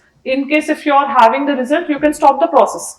But if it is DNA, you may have side effects also because it is a permanent process, right? That is the main advantage of RNA editing over DNA editing, right? But what are the applications? So how it is useful? Again, in solving certain genetic disorders. Applications are the same, okay? But how the way we are using is different. RNA to specifically target, okay? So, but what happens is, in DNA, the location is very precise. Cas9 will exactly cut down, but here in RNA editing, we may not exactly cut down the precise location. Although we have guide RNA, We may not sometime. That is why off targeting risks will be very high in this particular technology. Okay, sometimes it may miss the target also, but it doesn't happen in the case of CRISPR-Cas9 because it is naturally absorbed already in the bacteria because of its exact precise cut. Okay, then application is in genetic disorders like these diseases, hemophilia, these type of diseases, and neurological conditions like Parkinson, and even in treatment of oncology means cancers. Okay, this can be used, or in ophthalmology also it can be used. Okay, so these are the practical applications of RNA editing. Only things you need to remember is how they are different. Try to understand RNA editing is only for temporary changes. Okay, so not for permanent cure. That means, for example, if you are seeing the result, okay, if there is a process, let us consider there is a surgery you need to perform, but if you are seeing the result positive, you can stop in the RNA editing because you're already getting the desired result. But whereas in DNA, you need to complete the entire procedure. That means unnecessarily you have to go all this journey. At the same time, advantage of DNA is it will show the precise cut. But in RNA editing, it may not show because exactly this enzyme is naturally there in the human. There it is in the bacteria. Already we have seen that this mechanism is working out in the bacteria. That is why it is showing its preciseness there. But here it may not be so precise like what bacteria is doing in the case of Cas9. That is the only disadvantage so far. And the advantage is, again, here there will be less side effects in RNA editing, but whereas in DNA editing, due to prolonged thing, we may have some side effects also. So in this way they have some advantages. But what are the challenges? So specificity. Unintended edits may happen, or non-targeted mRNA, I just told you. That means when we don't want, also some locations may be cut because of this mechanism, or temporary nature of RNA edits. So if you are getting result at that point of time, later on because of this temporary cuts, repeatedly you may undergo different treatments. In first instance, if you have seen some result and if you have stopped the surgery, later on after some time you may feel the same problem and you may have to undergo again the treatment, right? So that means it may lead to repeated surgeries or treatments. That is the main challenge. At the same time, delivery limitations. Just now I told you Cas9 has shown that like significance in getting to the exact location. But in the case of mRNA, where naturally produced enzyme in the human body is used, it is not that effective in exactly locating which has to be cut down. Okay, in identifying the delivery means at which location you have to deliver that particular thing is also one of the challenge in RNA technology. Okay, so these are certain similarities as well as differences. Then coming to the topic analog space mission. Okay, so when we discuss about this, simply understand analogous means what? Same. Analogous means what? Analogy means what in English? Similar, right? So that is why it was also named as analog mission. That means, see, in future we are trying to explore different things on other planets, whether life is possible on any planet other than the Earth or not. That's the main objective of mission, Mars, Moon, etc. and all, right? That means if life is possible on those, we need to conduct some experiments and know, right? So if you are trying to understand that by conducting some experiments on Earth only, having those type of situations, let us consider, but Earth made same Mars and Moon lo unna conditions unna areas lo మనం experiments conduct చేస్తే అక్కడ life possible కాదా అనేది ఇక్కడే తెలుస్తుందా లేదా? అందుకనే దీన్ని అనలాగ్ మిషన్ అంటాం. అనలాగస్ అంటే మార్స్ అండ్ మూన్ మీద మనకి ఫ్యూచర్ లో లైఫ్ ఉంటుందో లేదో తెలియాలంటే సేమ్ మార్స్ అండ్ మూన్ మీద ఉన్న కండిషన్స్ ఎర్త్ మీద ఉన్నాయి అనుకోండి, మనం అక్కడే ఈ ఎక్స్పెరిమెంట్ కండక్ట్ చేస్తే అసలు లైఫ్ పాసిబుల్ అవుతుందా లేదని తెలుసుకోవచ్చు కదా. అందుకనే దీన్ని అనలాగ్ మిషన్ అని అన్నారు. India's first analog mission. Analogous means same type of situation. Okay, ఇది ఎందుకు ఎక్కడ కండక్ట్ చేసాం? లడాక్ లో కండక్ట్ చేసాం. Why only Ladakh? It is isolated area, very dry climate, okay, rough terrain ఉంటుంది. ఇలాంటి సిచ్యువేషన్స్ అన్ని కూడా మూన్ అండ్ మనకి మార్స్ కి సిమిలర్ గా ఉన్నాయి. అక్కడ ఉండే టోపోగ్రఫిక్ కానీ వాటికి సిమిలర్ గా ఉన్నాయి కాబట్టి we have chosen this location of Ladakh. Ladakh మీద ఈ ఎక్స్పెరిమెంట్ కండక్ట్ చేస్తే if you are successful then that may help us in launching the future missions. అందుకని దీన్ని first India's first analogue space mission అన్నాం. అర్థమైందా? అనలాగస్ అంటే సేమ్ టైప్ ఆఫ్ సిచ్యువేషన్స్ అనేవి మనం ఇక్కడే క్రియేట్ చేసాం to see how they can work there అనేది, right? So first mission if you see India's first analogue space mission was conducted in Ladakh. ఇది first mission కాబట్టి ఇలాంటివి అడుగుతారు, లొకేషన్ గుర్తుపెట్టుకోండి. Okay, then so it is nothing but to stimulate, ఏంటి చూడండి objective, to simulate interplanetary missions. Interplanetary means on other planet, conditions. So to assess the feasibility whether there will be extraterrestrial life or not. That is the main thing. So significance idenduku ante isolated area, dry climate, high altitude and barren terrain, rough terrain ila untundi. Same like how Moon and Mars are having same type of situations are there in the Ladakh. So that is why we have conducted this experiment in Ladakh to understand whether life is expected on Mars or Moon or not. Who have conducted this? ISRO, Human Space Flight Program Center, along with ACA. ACA is a space studio, along with Ladakh University as well as IIT Bombay. Okay, so they have collaborated. So they may ask you the partners also. Okay, ISRO's Human Space Flight Center, along with ACA Studio as well as University of Ladakh and IIT Bombay. They have been the collaborating partners in this particular launch or mission. Then what is the benefit? It also helps in Gaganyaan and other future missions because we can understand different types of technologies, okay, which can be used in the future. At the same time, habitat feasibility. రేపు future లో మనకి habitation కుదురుతుందా లేదా marks and moon మీద ఇలాంటివన్నీ తెలుసుకోవడానికి కూడా ఈ మిషన్స్ హెల్ప్ చేస్తాయి. This is not new in the world. Already NASA has conducted such missions to stimulate space conditions on the earth. అంటే స్పేస్ లో ఉండే కండిషన్స్ ని మనం ఎర్త్ మీద క్రియేట్ చేయడానికి NASA already has tested such analog missions. Analog mission is nothing but analogous space mission. Okay, understand? Evaluate human and robotic responses, technology, etc. And also it helps in deep space missions. వాళ్ళు space లో ఉండే environment ని ఇక్కడ create చేయడానికి try చేస్తారు. మనం marks and moon మీద ఉండే ఎన్వైరన్మెంట్ ని లడాక్ లో టెస్ట్ చేసాము. That is what the main and sole thing which you need to remember about the India's first analog space mission. Clear? Then next is PM Vidya Lakshmi scheme. So you know recently Government of India has introduced this particular scheme and it is central sector scheme. Central sector means 100% funding from the center itself. States will not have any say here. Okay, మొత్తం funding center నుంచి వస్తుంది. So then what is the main aim? Meritorious students ఎవరైతే ఉంటారో ఇక్కడ గుర్తుపెట్టుకోండి, ఇలాంటివి ఖచ్చితంగా అడుగుతారు. స్టూడెంట్స్ అందరూ కాదు, okay, higher educational quality high education తీసుకోవాలనుకుంటున్న students and those students who are from NIRF rank in universities వాళ్ళకి మాత్రమే కొలాటరల్ ఫ్రీ లోన్స్ ఇస్తున్నారు. Not all students. Those students who wanted to take higher education and those who are enrolled in some national universities ranked under National Institutional Ranking Framework and state universities listed in some top ranks universities and all, only those university students are eligible to get collateral free loans. అంటే general గా security లేకుండా మనకి educational loan రాదు కదా, అలా security లేకుండా loans ఇవ్వడానికి ఈ పర్టికులర్ స్కీమ్ అనేది, అంటే గవర్నమెంట్ ఇక్కడ షూరిటీ ఇస్తుంది మీ తరఫున. ఓకే, అలా మనకి collateral ఫ్రీ లోన్స్ ఇవ్వడానికి స్కీమ్ ని లాంచ్ చేశారు. Right, so what is the main thing? Support meritorious students so that they can pursue higher education without economic constraints. So this is also given by National Education Policy 2020. ఇందాక మనం కస్తూరి రంగన్ చూసాం కదా Western Ghats లో, same person was also the main person behind this national education policy. ఆయన recommendations మీద this was enacted. And financial assistance was also given to the students who are deserving in both public as well as private. Only public institutions కాదు, private కూడా, but higher education institution. Okay, then objectives ఏంటి? Financial inclusion, అందరికి education లో chance ఉండాలి. At the same time, ఇది చాలా చాలా important, ఇది గుర్తుపెట్టుకోండి. Applicable only to top quality hire educational institutions as listed in the national institutional ranking framework. ఇలాంటివే ఆప్షన్స్ లో ట్రిక్ చేస్తారు. Okay, not in all education, only higher educational institutions under NIRF. Okay, this is the most important thing. Then features of the scheme: loan eligibility. So any student of quality higher educational institution can only take the loan. Loan terms ఏంటి? collateral free loan or guarantor free loan అనేది ఇస్తారు.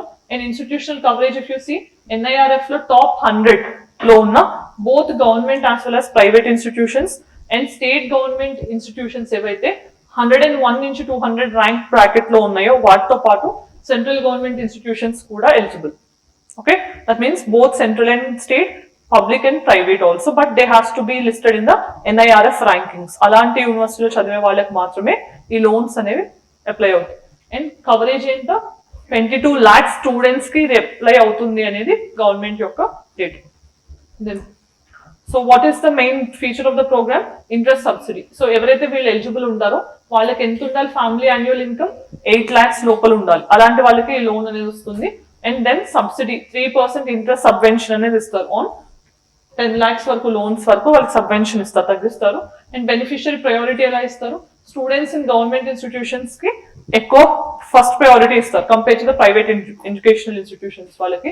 And 3,600 crores was given for this year, okay, till 2030-31 వరకు, అంటే next 5 years కి కూడా every year almost 3,600 crores ఇస్తారు, లేకపోతే పంచవచ్చు. So ఇదంతా కూడా PM Vidyalakshmi. So you just need to remember to encourage loans, okay, to the meritorious students, especially in higher education and those who are listed in the NIRF.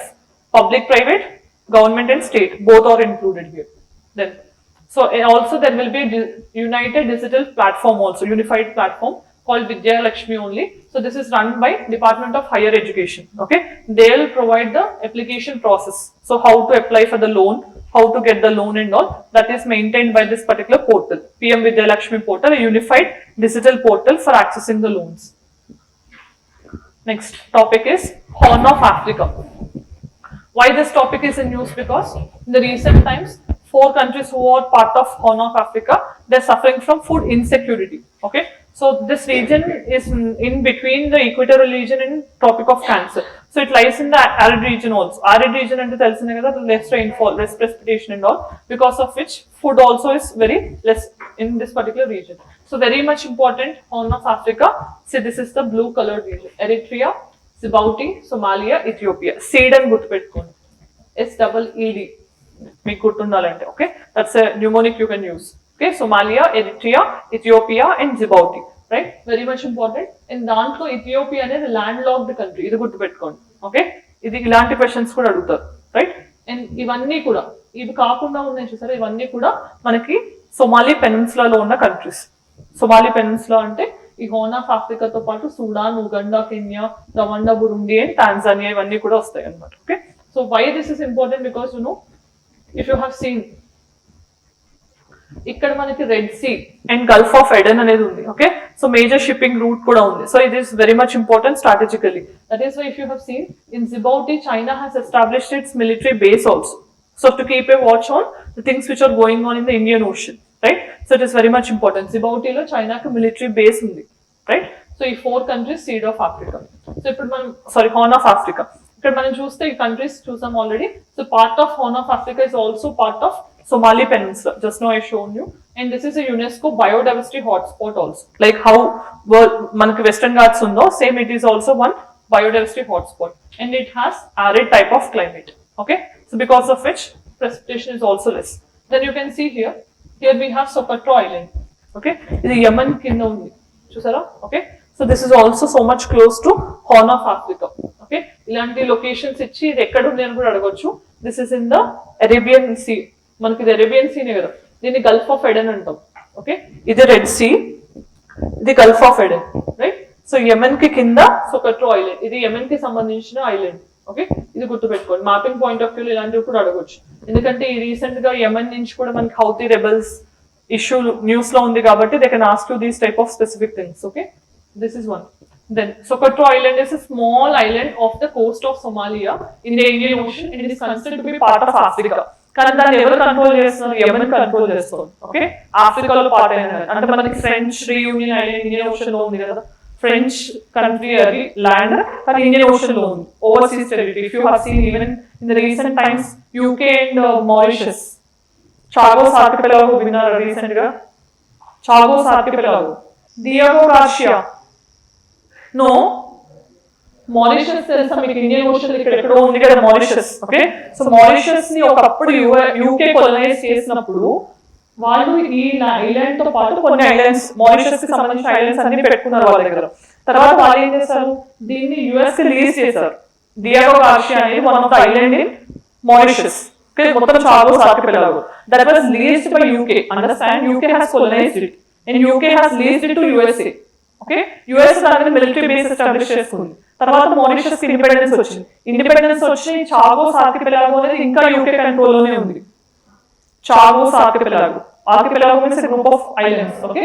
But what happened is, తర్వాత Mauritius చాలా సార్లు అడిగింది, but UK did not listen. అలా military మనకి permanent court of arbitration, international court of justice, ఇలా different platforms వాళ్ళు appeal చేశారు. India always supported Mauritius, ఎందుకంటే వాళ్ళ ల్యాండ్ కాబట్టి. Okay, so later on recently UK has agreed that they are going to hand over Chagos archipelago back to Mauritius.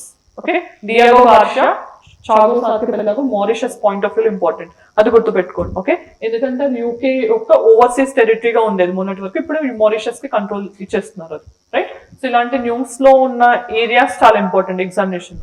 Then ఇది geo political significance ఎందుకు అంటే, red see కి and మనకి Gulf of Arabian peninsula, Gulf of Aiden ఏదైతే ఉంది Arabian పెనిన్సులాలో, వాటికి connecting point గా ఉంటుంది కాబట్టి వెరీ ఇంపార్టెంట్. ఒక చోక్ పాయింట్ గా చెప్పొచ్చు మనం. ఓకే, చోక్ పాయింట్ అని మీ ఇంటర్నేషనల్ రిలేషన్స్ లో యూజ్ చేస్తారు కదా. Lahari, what about your PSR? Right. Next is the Namo Drone Didi scheme. Okay, so you might have idea what is drone, right? It is an unmanned aerial vehicle, UAV we call. So in the recent times, why this was launched? To empower women self-help groups. Okay, Namo Drone Didi self-help groups అనే concept చాలా చాలా important. GS2 governance లో NGOs, civil society or self help groups, ఈ మూడు topics నుంచి ఒక question ఖచ్చితంగా వస్తుంది. ఇఫ్ యూ ఎన్ఎఫ్ అంటే మనం మీ దగ్గర ఈ మూడిట్లో నుంచి ఒకటి వస్తుంది కాబట్టి ఖచ్చితంగా proper definitions, proper examples, proper data పెట్టుకుంటే definitely you can write a better answer. NGO, civil society organization, self help groups. What is a self help group? If a minimum of 15 to 20 women on voluntary basis combine together as a group, okay, so they'll mobilize the money and they'll take loans and they start doing some business, out of which if they earn some money, again they'll redistribute the profits and again they'll expand the business. That is what the concept of self-help groups, Dwakra. Okay, so sometimes they'll also will be given interest-free loans and all these things by government to encourage. Why this is a positive thing? This trying to empower the women financially, also they're getting empowered, socially also, and the same time it is also a poverty elevation measure, you can say, right? So in many things we can see the benefit of self-help groups. Most successful self-help groups are Kudumbashri in Kerala. Kudumbashri, very important, successful. Seva also you can write. Self-empowered women association, Ela, but recently she has passed away. Very important organization established in 1970. Okay, so she has passed away, and this entire institution of self-help groups are running on the concept of microfinance. So microfinance as a concept was given by whom? Muhammad Yunus. So who was the interim charge of the Bangladesh government. So he was the main person. So in that way you have to link everything, right, in your answers also. And India, if you see, more than 10 lakh self-help groups are operating in India as of now. Okay, and in the recent times we have launched many schemes. And in Telangana, you can write Mahila Shakti is a scheme for promotion of self-help groups. In Andhra Pradesh, it is Dwakra. And in the case of Kerala, it is Kudumbashri. So Kudumbashri is so successful. How much means in 2018 floods in Kerala, they have given lot of money in providing humanitarian aid and relief, right? So that means an NGO, self-help group, you can say, has earned a lot of money and they have contributed so much to the society back in terms of disaster relief and aid, right? That is how the success journey is also there in case of self-help groups. So, but what is the main point of discussion? Here it has launched this Namo Drone Didi mainly to empower women self-help groups. This was launched under this particular program. What is this?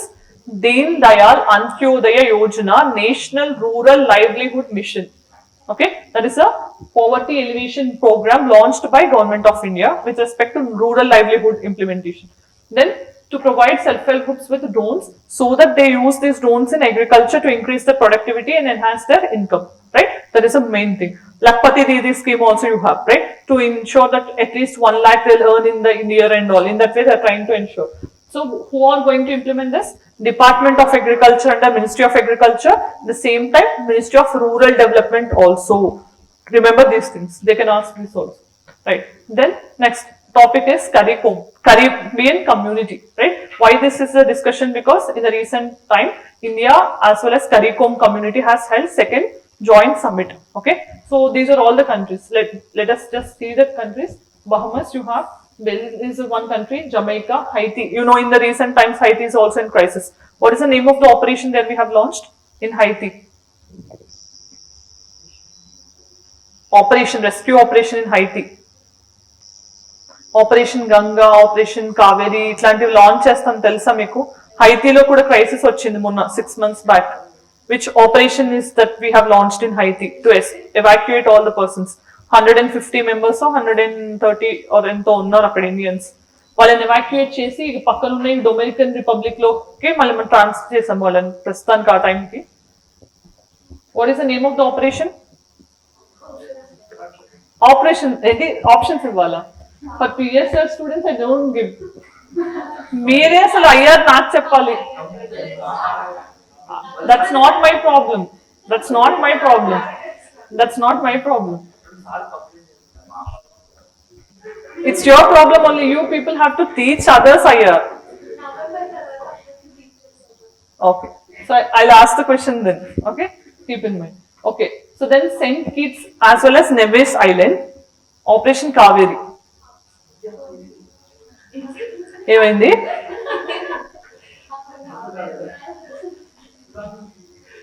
Okay, see here, Antigua and Barbuda.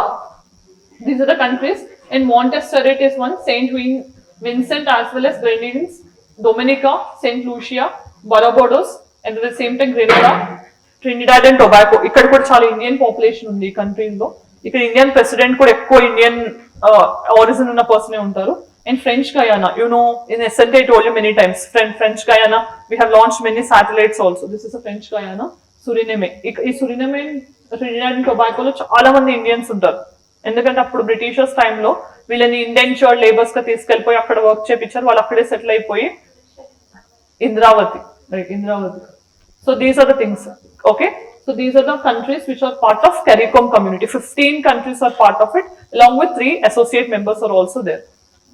Then, so what is the recent context is second meeting of India and CARICOM Joint Commission happened. And you need to remember, CARICOM is a regional organization to promote, okay, its relations with other countries, and it is mainly Caribbean countries. It formed in 1973 with Treaty of Chowgar-Ramos. Okay, that is the name of the treaty. 15 member countries are part of this. You can see mainly Jamaica, Trinidad and Tobago, Barbados, Bahamas, and Guyana. So these are the countries, and its secretariat is located in Georgetown and Guyana. Okay, so these are the main facts. Then Lignosat. This is a wood-based satellite first developed in the world. Okay, wooden satellite. Japan. Okay, so to ensure sustainable space exploration, this mission was launched, and it is going to be world's first wooden satellite launched in Lignosat. Developers: Kyoto University, easily you can remember, and Sumitomo Forestry. Okay, they have supplied the wood and all.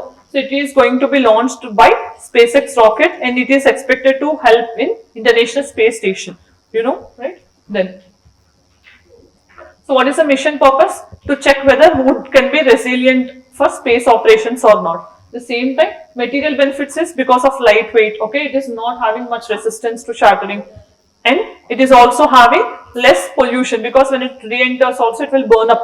There won't be any debris also. That is also how. And in future also we can see this as a potential for building space-based stations. Okay, in space also, if you wanted to grow any tree and all these things also, wood can be an option in planting trees and in the space and all. This can be an option. At the same time, we can launch these things on Mars and moons also, so that we cannot lead any pollution there on Mars as well as moon. Then wood is more durable than normal space-related missions. And you can see why there is no water and oxygen in the space anyhow. So there won't be any rusting and all these issues also, right? At the same time, conventional satellites generally release some aluminum oxide materials into the space when they are burned up, but wood generally doesn't leave anything. So less pollution also is the advantage. That is how we are trying to explore these things. Okay, so we don't know how it will be successful. Next, India is aspiring to host Olympics in 2036. Okay, so we have submitted the letter of intent. That means we are ready to conduct Olympics in India. Okay, if India successfully wins the bid, because we have competition from Saudi Arabia, Turkey, Chile, many countries are aspiring for 2036. But if India can win this bid, India becomes the 4th country after China, Japan, South Korea. These 3 already has hosted Olympics from Asia: China, Japan, South Korea. These 3 already have hosted. If India wins the bid, India becomes 4th Asian country to hold this Olympics in India. right? So then you can see Olympics means once if you again take the bid for Olympics, Paralympics also will be conducted along. Okay, so India becomes fourth country after China, South Korea, and Japan to host Olympics. And if India can win the bid, India is trying to include yoga, kho-kho, kabaddi, and chess. Okay, keep these also in your mind. Sometimes examination they can also ask you, right? They're trying to include these also in Olympics. And this year Olympics happened in Paris. Next year, that means next 28 in Los Angeles in USA, then in Brisbane in Australia in 2032. That means next two also you have to keep in mind. Then we are trying for 2036. Okay, so always you need to keep this thing in mind. Then what is the origin of Olympics means? It started in Greek 8th century BC itself. Okay, but modern day Olympics, if you see, in 1896 in Athens in Greece, first time it happened.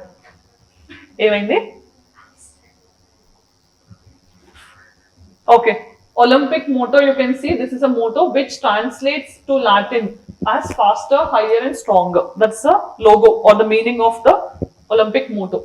Then 5 rings will be there of different colors. 5 rings signify 5 continents. That means they're all closely connected with the name of Olympics. To signify that particular thing, they have shown the rings concept.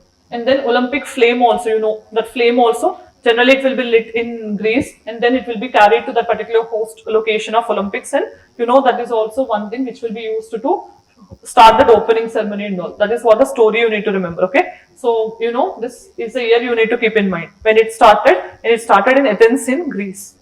Then next topic is tulip. Okay, so what is tulip means? Recently traditional artisans upliftment livelihood program was launched by whom? Ministry of Social Justice and Empowerment. So mainly, especially to help SC, STs, OBCs, related artisans and disability persons, so to get better market access by giving them e-platform, electronic platform, as well as ensuring e-marketing. Okay, that means they will get better opportunities on online. So to ensure this, a program called TULIP was launched. Try to remember, Traditional Artisans Upliftment and Livelihood Program. That is the name. Okay, TULIP. Then last topic is voltaic farming. Okay, so in the recent times International Solar Alliance meeting happened in India. This is an organization based in India itself, right? So it's annual summit meeting, 7th session you can say, because it was started in 2021. Okay, so sorry, 2015 it started in COP21 of UNFCCC, right? So later on it formalized in after 2 years, or you can say. So 7th session happened. In this meeting, they have announced that we are going to launch agrovoltaic farming. So what is this farming means? Just simply understand. So generally you will see there will be this solar panels inclined like this, right? So that means if you can grow trees under it, what happens is you can see here, if there is a direct tree, okay, so more evaporation will happen from the particular tree because there won't be any protection above it, right? But in case if you have a solar panel under its light shade, if you can grow a tree, then the rate of evaporation from the particular tree also reduces. Yes or no? More water retention can happen. At the same time, you are also utilizing the space around the solar panel for encouraging the trees and all. In that way, multiple benefits are there. So such farming is what we call it as agri-voltaic farming. They simply can ask you the name and ask you to identify what is the correct statement. Okay, so you can see simply if an open field is there, it will lead to lighter green color and more evaporation. That means color also changes over a period of time. But if you know, a shade from the solar panels will lead to deeper green color in the trees. Not much evaporation will happen. That means it will retain the moisture and less evaporation will be there. So that means better tree growth also will be there. That is the main advantage of this agri-voltaic farming. You can see open field and agri-voltaic farming. Okay. So here temperature also you can see it will be very high here and temperature will be very less here. Okay. So let us see the topic. Also called agri-solar or dual-use solar farming, which is nothing but a practice of growing crops underneath the solar panels. That is the name, that's it, okay? And these panels are positioned in 2 to 3 meters off the ground and they sit at an angle of 30 degrees so that they can be elevated or suspended to allow the plants to grow beneath them or underground, okay? That is the main objective of this particular program, right? So this also allows us to provide enough light and shade, whatever the light and shade is there below the solar panels, and the rainwater, because of the solar panels inclination, that can also be used to the crops, so that we can have better farm machinery also in that particular area. And benefits is land efficiency. We cannot use the land, we cannot leave the land like that only. We can use the solar panel land also for afforestation. It increases the crop yield. Okay, because of partial shade, more growth can be there. At the same time, it generates additional income for solar energy also, right? So that means on farm also you can install this. On the other hand, you can also get the benefits of tree, at the same time solar energy. In this way, multiple benefits are there with this technology. So this is all. So today, if you have any doubts, you can ask.